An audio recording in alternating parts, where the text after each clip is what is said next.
Hi everyone, welcome to the ElectricmotorGP show. My name is Nia Delake and I'm your usual host. And today we're going to go through just a quick roundup of news events over the last 72 hours. A lot has happened.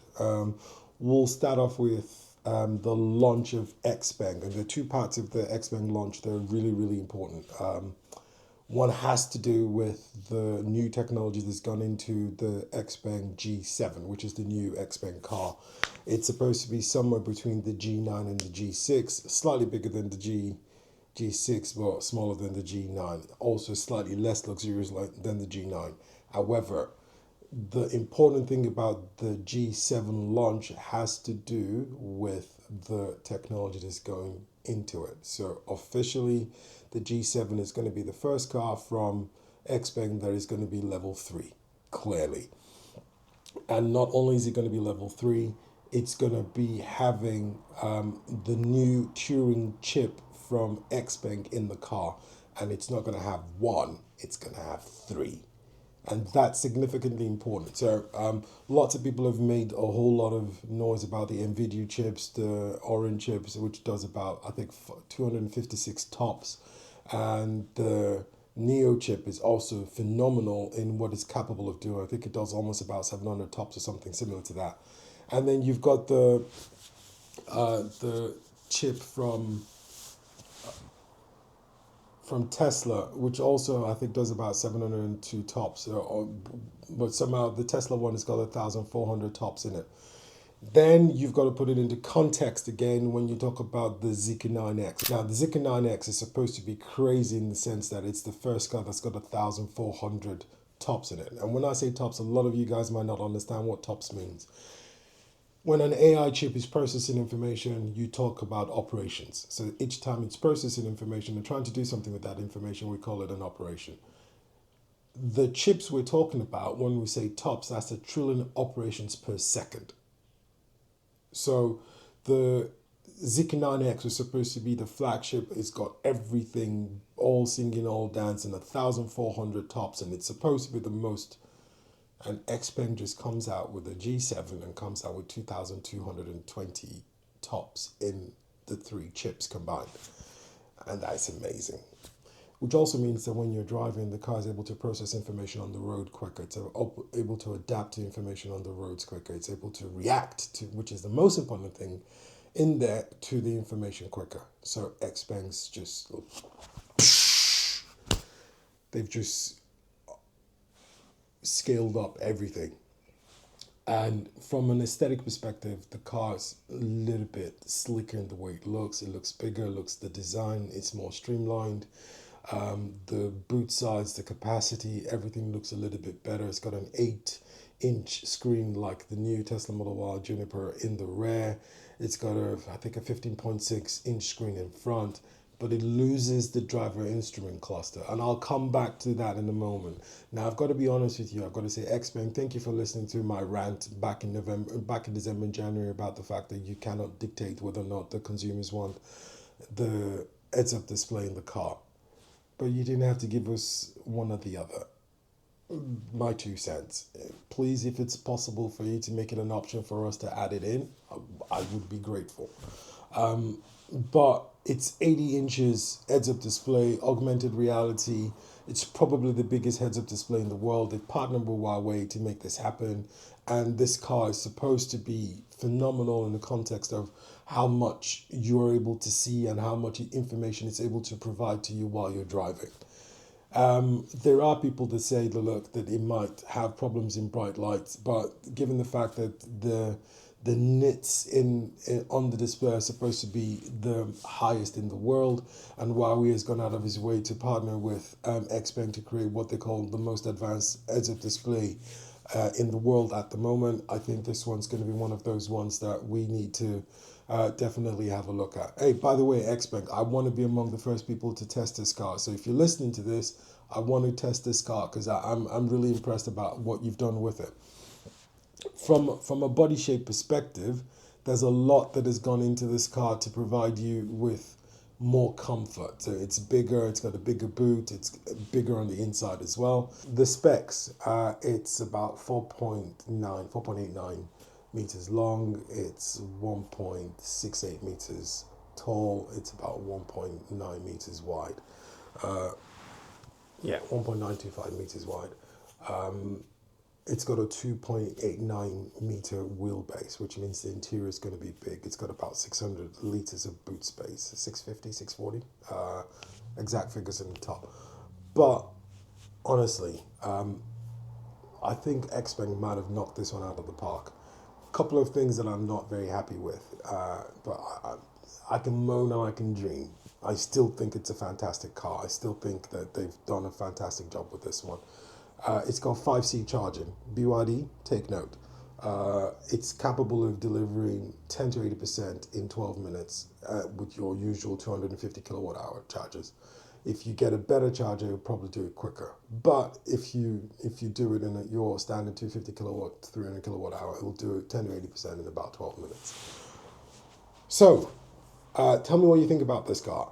Are you one of those people that would love to have XPeng put the option for you to put a driver instrument cluster alongside the heads-up display? If you are, please put your comments in the comment section. They do read this. I try to get you guys to listen to that, and the fact that XPeng has finally gone back and put a heads-up display in the car just lets you know that they do listen. So if you think that the driver and instrument cluster is something that XPeng needs to bring back in, definitely put that in the comment section so that we can address that. So moving on to the other thing that we want to talk about, launches, IM6, IM5. This is one car that I've been super excited about. And if you look in the bottom left corner, you will have a link to the video that I did test driving the IM6 back in April. And the IM6 is officially launched in Australia now. The prices that my source gave me in Jakarta, in Bangkok, were correct. So the base model is starting out at $60,000 Australian drive away. Intermediate model is going to be $69,000 drive away, and the performance model is going to be $80,000 drive away. So my source was correct.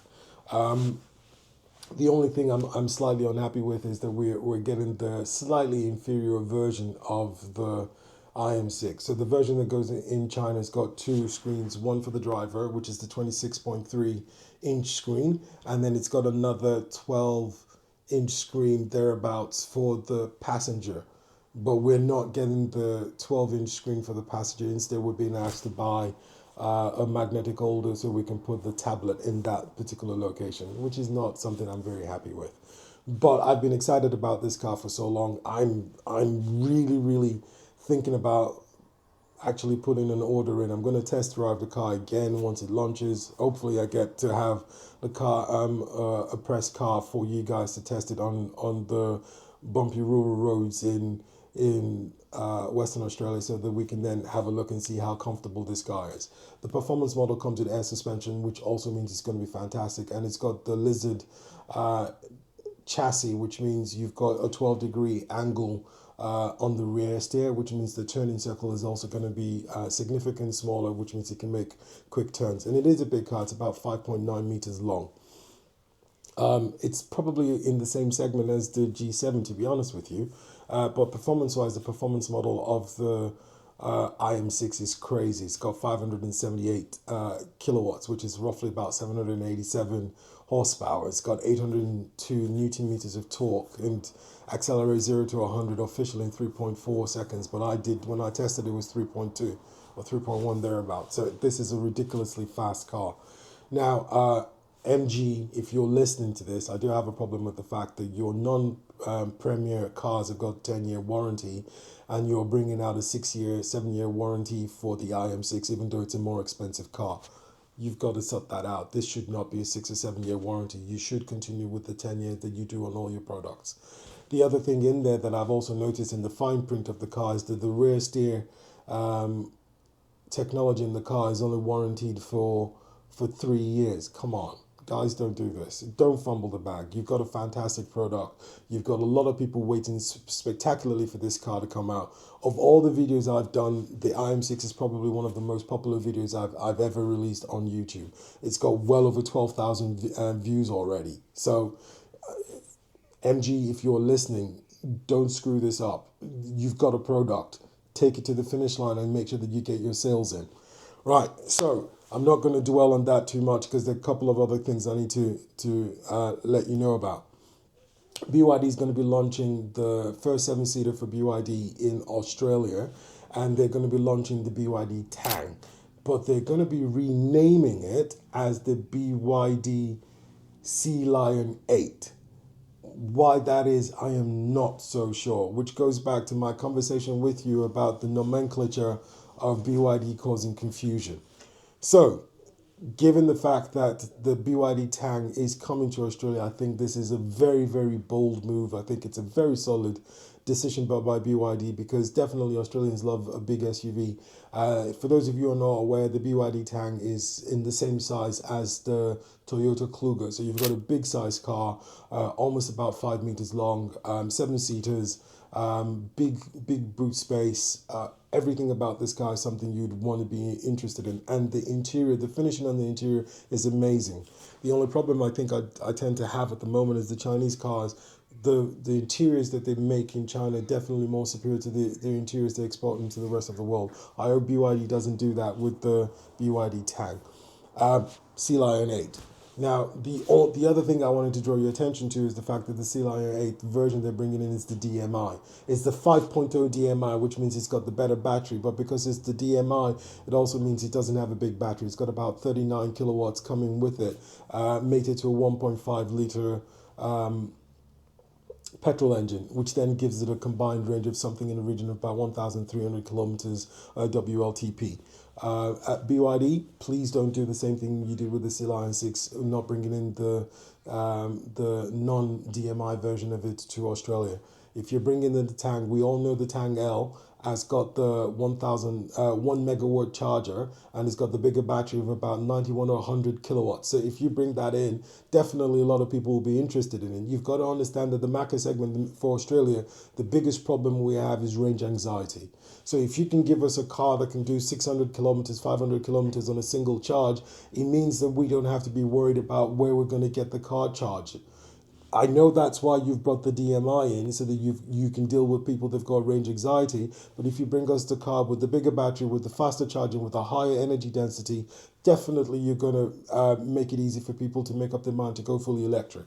And if you go back to the video, I'll put the link in there as well to my Let's Talk About BYD video. This is one of the things I said you need to address in order for you to be able to increase your sales and get a bigger market share than you already do. The last bit of information that I do need to bring to you is the BYD Atto 2 has also been confirmed for Australia. Now, pricing has not been confirmed just yet, but everyone's estimating that the price is going to be somewhere between 30 and 35,000. This car is bigger than the BYD Dolphin, but smaller than the Atto 3. It's a little bit of a niche segment, which therefore means that you've got a car that actually fits a little bit of people, that actually fits into a group of people that are looking for a car that find the BYD Atto 3 to be a little bit too quirky for them, but the BYD Dolphin too small. So you've created a new segment that kind of fits very well and I think will probably be popular. Again, it depends on what you put in it. If you put the right tools into it, if it's got the right equipment, if it's coming pre-launched with God's IC like it's supposed to, and it's got a decent charging, I'm pretty sure this will be successful as well. So hopefully you take on board the comments that we're making and you're able to make the adjustments that we're going to expect for the cars. And I fully believe that those cars will be successful. Now, I'm just going to give you a heads up. I'm going to be doing the next video that's going to be coming out. I want you guys to be able to get ready for this one. Is the video on the BYD Seagull/Surf. This is launched in UK officially now. I was having a chat with a few mates back in England and they were thinking it was not going to launch. And if it did launch, the price was going to be ridiculous. It isn't. So officially the BYD Surf Mini, which is the Seagull, which we're hoping will come to Australia as well, has launched in England and it's coming in at 18,650. It's got a 137 mile range WLTP.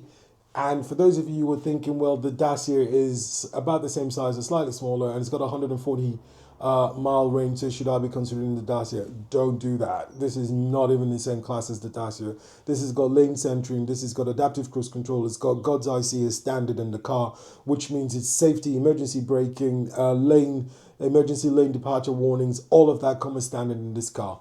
Now, I don't know what the NCAP rating is going to be, but I fully suspect it's going to get 4 stars because it doesn't have the 7 airbags that are required for you to get the 5 stars. But go back and look at all the other cars. None of the other cars are going to be able to get a 4-star at the same level as the BYD Seagull. So definitely, this is a game changer for multiple reasons. If you're starting out as a young individual, you're trying to get yourself on the ladder, you're trying to get yourself a decent EV, you want a car that can go into the city, especially in the city of London, where if you've got anything that is that has got more than 0 emissions, you cannot drive in the city of London without getting a fine. This, on the other way, it will literally just get you everywhere. And for those of you that are not aware, God's IC has also got assisted parking, which means if you're struggling to park in tight spaces, the car will assist you to do that. So that covers all the news roundup for this week and everything that we were expecting, and it's been fun. Please like, share and subscribe. Definitely, we cannot continue to do this without your support. We are looking to be able to start a membership on Patreon for you to support the channel. And if you think that the channel does give you good value for information and travel and all the things that we bring to the table, definitely please support us on Patreon. I will put the link to our Patreon page in the description below. But definitely we do need your support. So like, share, subscribe. Put your comments down in the comment section. What other cars you want me to have a look at for you? What deep dives you want me to do? Go look at the video of the BYD. Let's talk about BYD. It's an in-depth analysis as to everything that's going on to BYD. Recommendations for BYD to try and help improve their cars, and especially telling them the things that the consumers and the feedback I've been getting from you guys that you want BYD to take a listen to. So until the next one, you guys stay blessed, and I'll see you soon.